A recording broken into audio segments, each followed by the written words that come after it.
5 months since our last video. Goodness me.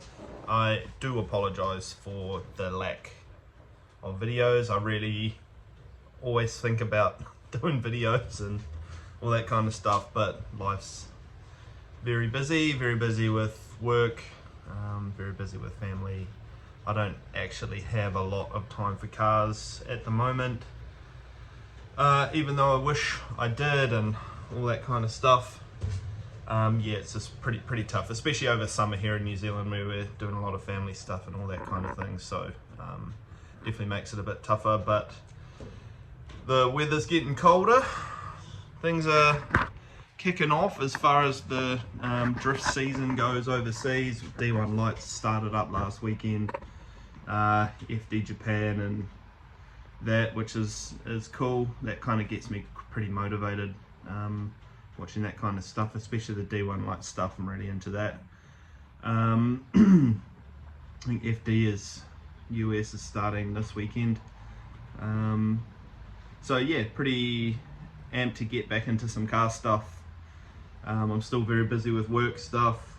I've got a little bit of a reprieve from family stuff this morning. It's Saturday, so we'll get into a little bit of an update. As you can see behind me,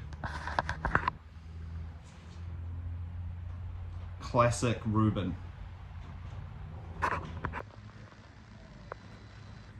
We have a new car, guys.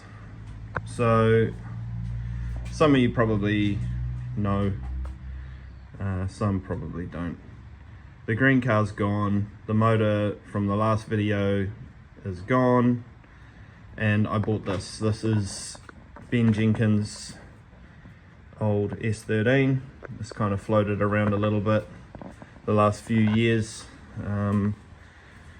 Went down to the South Island to Sean Benema, who did a few bits and bobs to it, ran it in the Drift South comp a little bit, then it came back up to a buddy of ours, Mitch, up here in the North Island. He drove it for a handful of track days, I think maybe 4 or 5, and then it went to Chris Howard, who organises the Drift Matsuri and that kind of stuff here. I think his initial plan was to buy it for international drivers to use, and I think that happened once with Jake Jones from Australia drove it at, I think it was Winter Matsuri last year, 23. I think it was the last time anyone was at drifting at Taupo. And then yeah, so he needed a bit of cash for his tyre business, and to me, with my time poorness, it made a lot of sense just to buy this car as it's already running. Was running. It's, yeah, so it was a pretty good deal. I couldn't really pass it up. Just made a lot more sense to me to do this, so I'll give you a quick rundown on this vehicle. So of course, the SR in here. This is a built motor. I'm not sure the exact specs off the top of my head, but it's all, she's pretty stout motor. Some pretty big cams in it. I think it's got like 272 Franklins in it, so I thought it might sort of be offset a bit with the size of this turbo. This is a Garrett G25 660. It's a real light switch power delivery in this thing with the cams that size. It's making about 330 odd kilowatts at the wheels, which is like 420 or something like that horsepower. So it's no slouch. It's a pretty fast car. But there will be things I'm going to do to it. Obviously, I've got my Artec manifold I'll put on. This big tube Cinco, it just doesn't help. It's too big a tube. So yeah, I've added a few little bits, you know, my catch can and stuff that I made, and my Apexy radiator, Falcon fans on there. It's got like 1400cc injectors. It's an S15 base motor. it's got an S15 plug and play ECU, so it still uses all the OEM wiring, which is crazy. But I will swap that out eventually for my Max stuff that I started building for the other car. It's got a mid-mount intercooler thing. I put this oil cooler on. This is my one out of the green car. I put all the Sylvia front end on from the green car as well. Got my stance coilovers came. I put my stance coilovers in it. This actually came with some older Stance XR ones, but I sold those on to Damo. Yeah, so I mean overall it's just got your usual bits and bobs. The big difference is in the steering. It's got this full FDF kit, which it ain't me, dude. So we'll be pulling that out and putting the B-knuckle back in with some S14 lowers and big spacers and stuff like that. But yeah, overall, like, it's a comp car, you know, it's a bit rough around the edges. The big thing with it for me was the cage. It was a really nice roll cage done in it, which made me really want this car. Put my race tech in.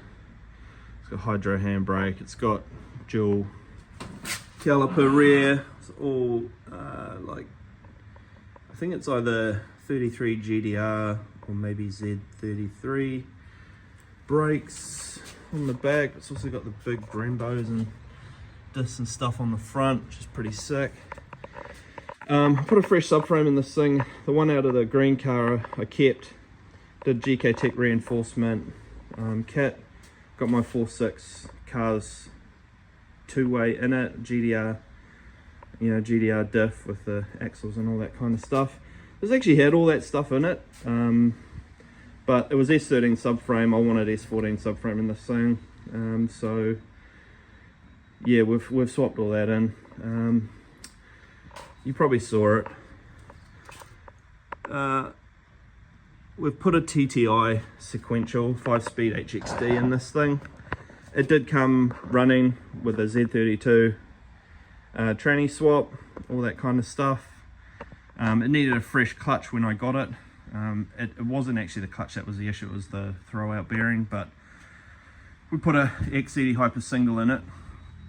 I've actually driven this car a few times. The first event was Summer Bash in December. And then there was another event in December or January, one of Chris's events, like a Matsuri event.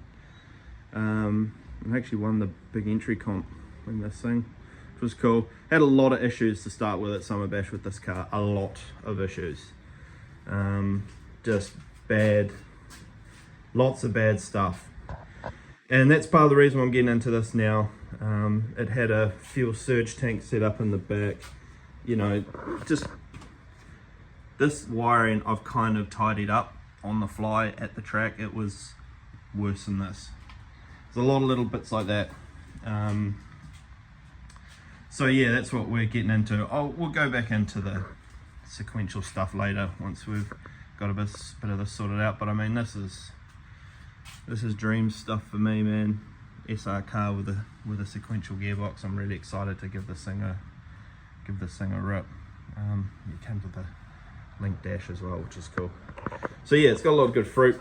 Anyhow, today's mission is we've gone with this Tarx unit. So this is has the fuel pump internal. So before that it ran where is it? Ran that thing there. So it ran just a normal surge tank with an external Bosch 044 there, all on the outside of the, you know, just mounted in the boot. I like the idea of these Tarx things because the fuel pump is internal. So you've just got this to the mount and then the lines running down into everything. It's got a Carter lift paint there feeding the surge tank, and then it's obviously pulling from this, I think this is a 20-gallon fuel cell thing.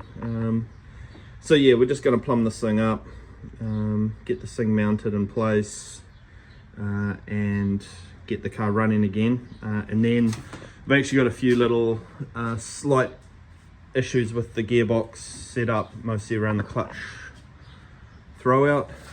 Everything runs, like I've moved the car, but I think, yeah, the offset on the throwout bearing's a little bit out, so just got to muck around with that a little bit to get that sorted. But the plan is to be driving this car in a couple of weeks time at Drift Force, give it a bit of a test out. It's the ugliest looking car right now. This is like someone threw up in a bag of Skittles. It is not the one. But yeah, anyhow, we'll get into this fuel system. We've got just a couple of speed flow fittings, some extra ones, bought a little extra line. I'm just going to muck around with placement of this thing. This battery won't stay here. I will use my smaller motorcycle style thingy. Probably mount that in the back, like sort of behind the handbrake by that gold thing. And yeah, just trying to get this sort of situated, and yeah, we'll see how we go.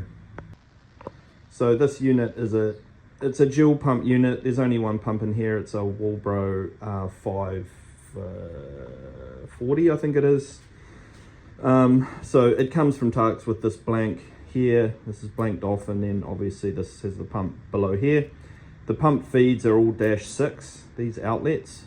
The inlets and overflow, I mean, it doesn't matter the orientation of those three. They're all -8. That's what it came with. So it's that fitting there. So it's an 8 orb to -8. This vehicle already had -8 feed, and then -6 return and lift and overflow and all that kind of stuff. So we've had to swap these fittings over. So we've got an 8 orb to -6 male on these three, and then a 6 orb to -8 feed coming from the fuel pump. So yeah, man, nice units these, nicely machined. Everything's really nice. All the, you know, terminals for the fuel pump and stuff makes it super easy. So yeah, just trying to work out where I'm going to place this thing. It needs to be easily accessed, I guess, but then I guess it doesn't really, I don't know. Anyway, I really wish I was in Japan right now for the Thrash racing event, but I'm doing this. Okay, so it's pretty straightforward actually. These units are super nice to work with. Most of this line came from the old stuff. Use a couple of fittings that I had in stock. There's some Aeroflow fittings there, which I'll probably eventually swap out the -8 ones for speed flow. Everything else is speed flow fittings in here. Looking pretty good. Just got to run the overflow back to the tank. I've only got straights left, so I'm probably just going to go straight up, cross the back of the boot thing, and then straight down. I think that'd probably look best. Maybe, I don't know, I'll see what I can find as far as fittings left over go. Oh, actually, I might have some warranties anyway. Looking pretty good, pretty happy with that. I've still got to mount the surge tank itself. The filter went in an existing couple of holes, rib nuts that were in there. Just need to space that up a little bit so it's all in line. But yeah, I'll chuck some rib nuts in for the surge tank, I think. Just get that fitted up, and then yeah, pretty much good to go.